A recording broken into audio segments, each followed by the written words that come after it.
Hello and welcome to The Margin of Error, brought to you by Qantas Insights. We're going to discuss the battleground states, but we're going to do it a little different than probably what you're usually used to seeing. Let's take a quick snapshot of where we are, where the betting markets are, because the buyers and sellers kind of push the market, and there seems to be pretty accurate in terms of what people's maps look like. There's going to be some little differences here and there between some maps and where we think the odds are on certain states. But if we go here and look at from east to west, and we'll jump up to the Rust Belt, the markets are saying that North Carolina's a 57% chance. We're up or over 60%, probably 63 or 64%, somewhere in that neighborhood. Though it is a tight race, but we are moving it to a Trump column. Regardless of the margins, we just think it's more favorable to Trump. And of course, we polled it in mid-September, around September 11th and September 12th. Georgia is up over 60%, 61% for the state of Georgia, according to the buyers and sellers, which is pretty similar to ours. Arizona is a little higher at 65%. And if we look here, let's go to Georgia. Let's look at some of the voting registration and changes here. This is from Seth Keschel here. This is a tracker of what the voter registration looks like in certain key counties from 2020 to 2024. We see drops across the board, increases. Cochise is +6, but the really important one here is Maricopa County. Maricopa, really cares to say it. That's your huge county there, and we're looking at almost a twofold increase in voter registrations there for Republicans in Maricopa County. Nevada's, they have as a toss-up, but they have it leaning Harris. And we got it pretty much similar. Maybe it's actually even a little tighter than that. Even though we did poll the state last week and we had Trump winning 48.8 to 47.7, or just call it a +1. What we saw in the poll was that Harris was losing vital support. I mean, she's running strong and competitive, there's no doubt about it. But Trump was doing really well among Hispanics and African American voters, and he was doing well with the white vote. So much so that it made Washoe County pretty much toss-up. It might have been Harris +1, or maybe Trump +1. It was hard to say about Washoe. It was close though. And then Clark County was pretty manageable. I think we had it based off the polling was probably Harris about 4.5, 5 points. But the race is really tight in Nevada. But we did have it leaning Trump in our latest poll. And then of course they have Wisconsin high, 57% to 43% in Wisconsin. Again, the buyers and sellers are determining this, but still, that's a bit high in the percentage. I can tell you that we don't have that. But in any case, this is for demonstration purposes. And then Michigan, that's a pretty high percentage as well. But they do. This is, in any case, this is the map that the buyers and sellers are doing. This is how they influence the probabilities based on what they're feeling at the moment.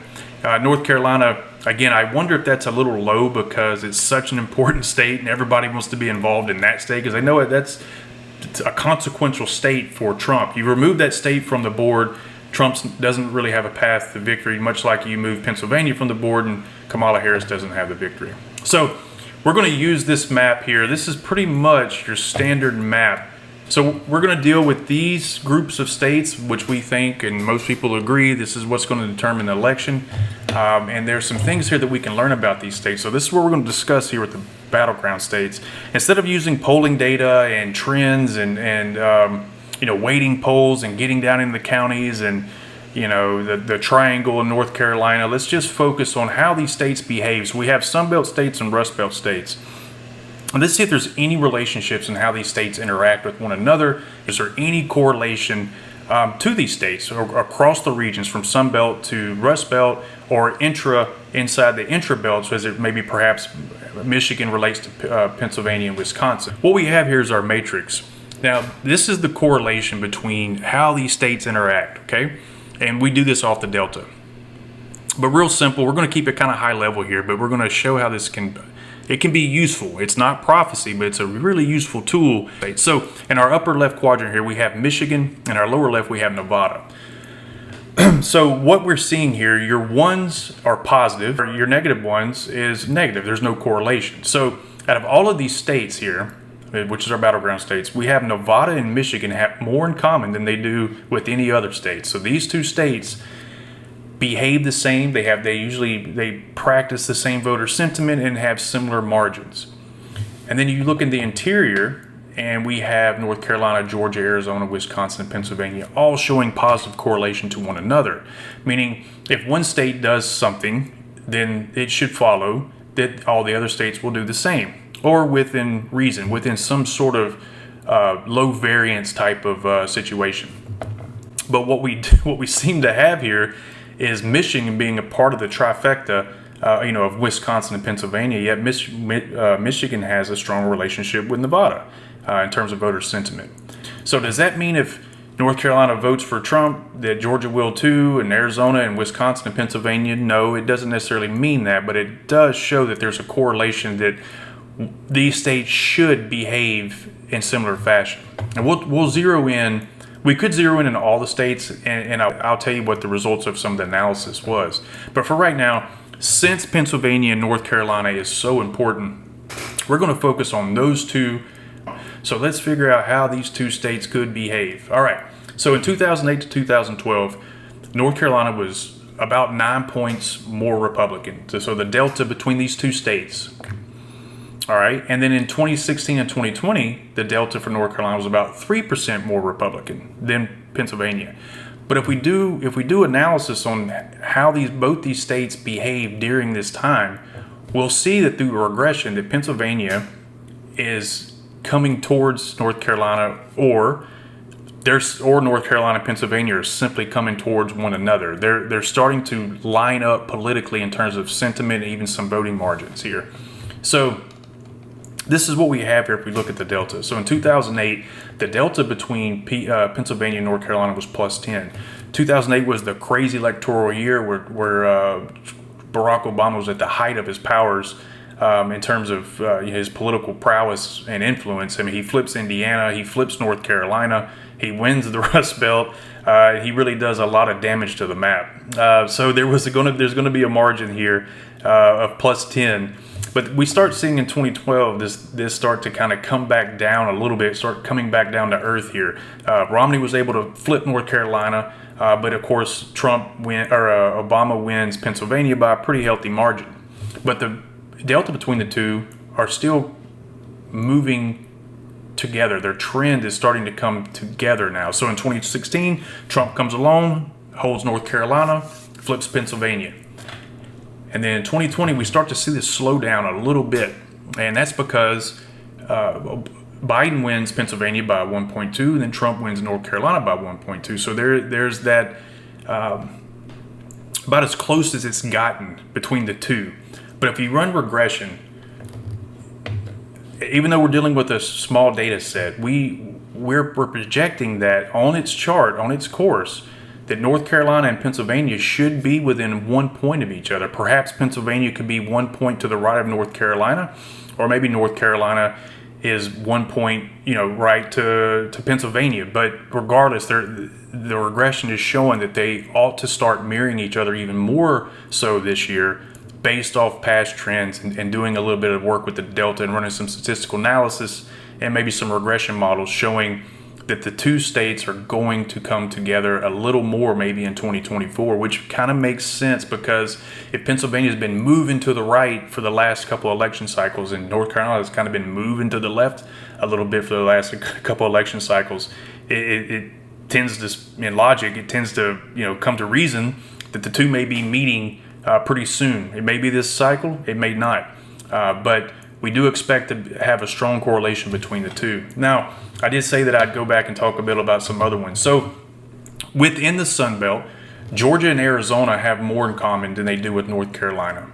These two tends to be moving together at the same direction at the same speed. So there's a high correlation between those two. Even though Arizona's been moving to the left for the last couple of election cycles, Georgia has as well. But Georgia's a little more of probably more of a traditional Republican state, a Southern Republican state. Not saying Arizona, it's been pretty traditional Republican as well. It just flipped in 2020 as did Georgia. But those two tend to have a little more in common. And they have kind of left the sphere, I guess you could say, of what these Republican strongholds by drifting to the left a little bit. So if you expect Georgia to vote one way, you would expect Arizona to do it as well, or vice versa. And then the play between Pennsylvania, Michigan, and Wisconsin, they're the trifecta. The rule is they don't vote separate. If one votes, they all vote.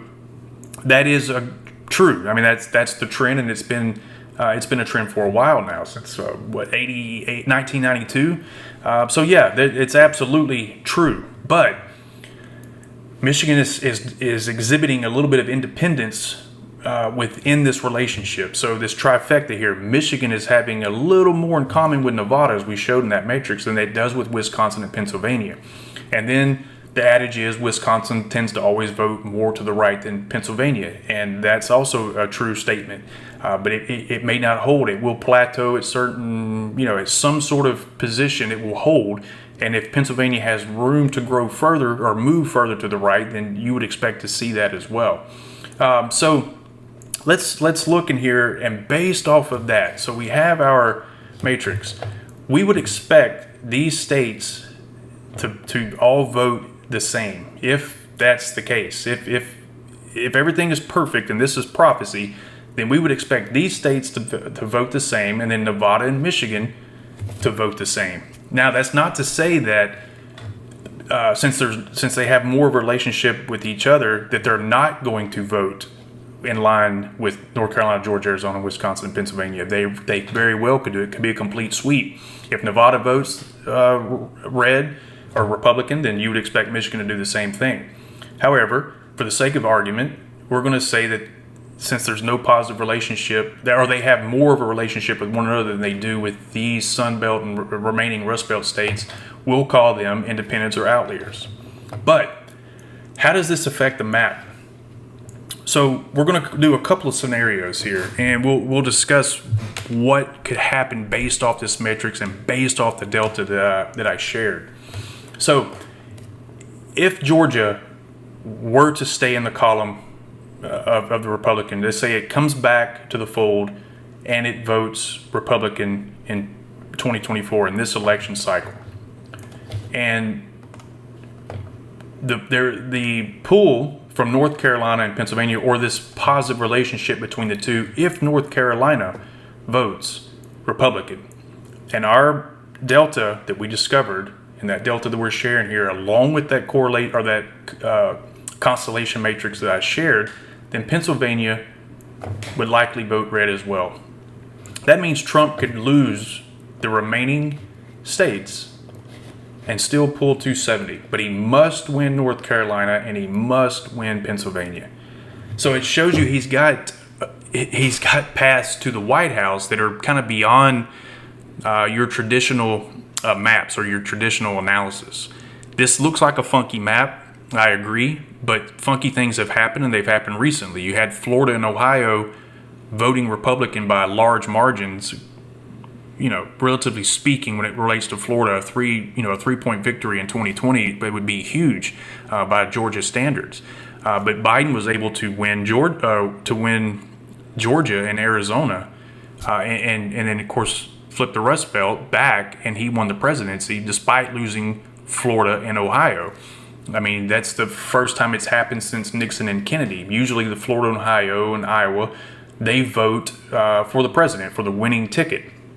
But now we're starting to see Iowa and Ohio and Florida, they don't seem to be competitive anymore. They seem to be completely in the Republican camp, which means that the electorate is changing. Demographic shifts, these realignments, so to speak, or these mini realignments within these subgroup populations.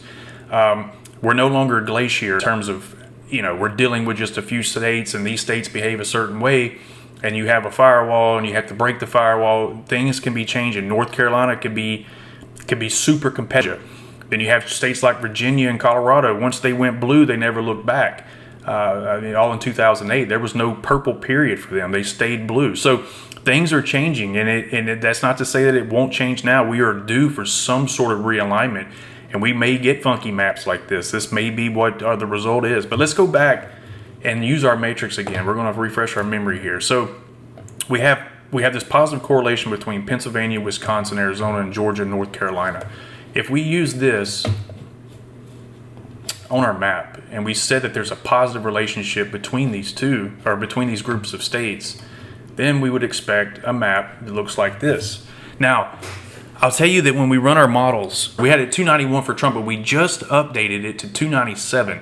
which means he flips North Carolina or Nevada. So for a while, it was just that this was our map. But our latest update has Trump winning Nevada by about 0.4 points and losing Michigan by about 0.5 points. Would this be could this be an outcome? It possibly could, but our matrix says that Nevada and Michigan behave together. They have more of a relationship to one another. If Nevada votes red or Michigan votes red, vice versa, then you'd expect the other state to do it as well. And that puts you about where your 312 electoral college vote, which is a ceiling, so to speak. I say a ceiling in terms of it would take a pretty good national popular vote scenario for Trump to flip Minnesota, flip Virginia, flip New Hampshire. I just don't know if it's there right now. But this potentially could be a map based on that quantifiable data that I share here at the top of the video. But going back to other scenarios where Nevada stays blue, Michigan stays blue. Let's say Polymarket and the guys are right, and some of our other fellow forecasters say that Wisconsin's in Harris's camp. We're still stuck here with Arizona and Georgia voting to the right, North Carolina being the linchpin, the lotus of Trump's successes to the Electoral College. He must win North Carolina, and if the positive relationship holds and our deltas are converging, like our regression analysis says, then we could expect Pennsylvania to stay or to flip back and move into Trump's column, therefore giving him a 281 Electoral College votes. Now, if we look at RCP, no toss-up, they're just using polls only. They have it at 281, 257 with a map of Trump winning North Carolina and Pennsylvania. So even the polls are starting to, maybe the polls are showing that and reflecting that there is a correlation between North Carolina and Pennsylvania, more so than there's a correlation between Pennsylvania, Michigan, and Wisconsin, because the old adage is the trifecta votes together. But the recent polling is not showing that. It's showing Pennsylvania voting with North Carolina and Georgia and Arizona, etc., which is what our Delta regression analysis shows, that there's going to be a convergence between North Carolina and Pennsylvania. So it's interesting that is kind of playing out here in the no toss-up polls only. Okay, so we have North Carolina. If we go down and let's look at the beginning of September, we had some, it was leaning Trump, but it was very close. I mean, we can go back to, Harris starts really closing the gap here in August, late August. I mean, she was just on a tear with these good polls. Trump was plateauing. Trump was starting to level off a little bit. And then Harris is just climbing and climbing and climbing and climbing all the way up until September. She catches him here right around the first week of September. And that's where we're going to zero in on. Start here where she actually makes a breakout, which is in this section of polling here. So around September 11th or September 12th, we polled North Carolina on the back end of these positive Harris polls. And we found it Trump 1.7. We had it Trump 50 to Harris 48.3. Not a lot changed in terms of some of the demographics that we saw from 2020. It looked somewhat similar to the exit polls, I guess. The margins were roughly the same. It's just Trump was doing a little better among men than he did in 2020. And it sort of took some vital support from Harris. She was running strong enough. She was doing great in the triangle of Durham, Chapel Hill, just like you would expect. The big, strong the Democrat strongholds there, and she did well in Charlotte.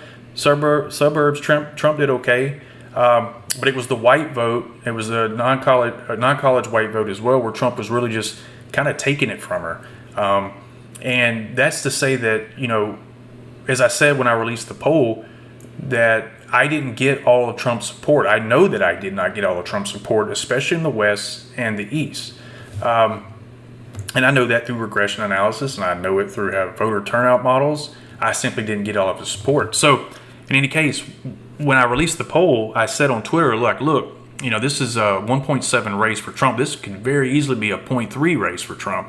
I know I didn't get all the support. Trump could be very well at 51%, and the race is comfortable. It's competitive, but it's comfortable margin for Trump. Meaning it looks like there would be no surprise if Trump wins it by 2 or 3 points to me. Well, later that evening, Trafalgar and American Greatness, so I released my poll around 11:30 a.m. I think it was on a Friday. And then these American Greatness and Trafalgar dropped their polls later that evening around 5 o'clock. And they both showed a +2 for Trump and a +3 for Trump. So kind of validating my poll.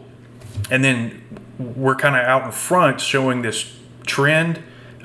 Maybe this wasn't a real trend. Maybe it was Trump up the whole point, or at the whole time. But my polls didn't see that, and I shared that, like, hey, I don't see these +3 environments for Harris.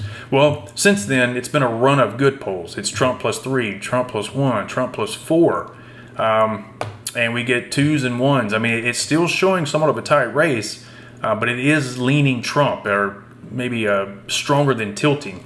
But we do have it tight, though, and in the aggregate, it's still Trump only up 0.6 over Harris. But over 2020, that was a reverse. It was Biden or 0.7 over Trump back in 2020. So it does look tight, but I don't think this is going to be Trump's final number.